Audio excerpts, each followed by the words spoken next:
आता pan card आणि आधार card linking नंतर निवडणूक आयोगाने एक मोठा निर्णय घेतलाय। आता मतदान कार्ड हे आधार कार्ड सोबत लिंक करण्यात येणार आहे। सर्वोच्च न्यायालयाचे निकाल आणि घटनेतल्या तरतुदीनुसार निवडणूक आयोगाने हा निर्णय घेतलाय। आज दिल्लीत झालेल्या बैठकीत याबद्दलचा निर्णय घेण्यात आला असून लवकरच या संदर्भात तज्ज्ञांसोबत सल्लामसलत सुरू होणार आहे।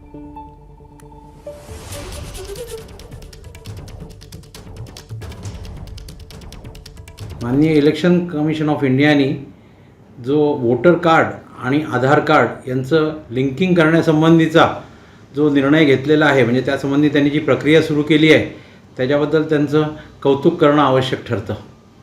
कारण आधार कार्ड आणि वोटिंग कार्ड यांचं जेव्हा लिंकिंग होईल तर त्याप्रमाणे एक तर निवडणूक प्रक्रिया अतिशय ट्रान्सपरंट होईल आणि बोगस वोटिंग जे आहे त्याला फार मोठ्या प्रमाणावर आळा बसेल।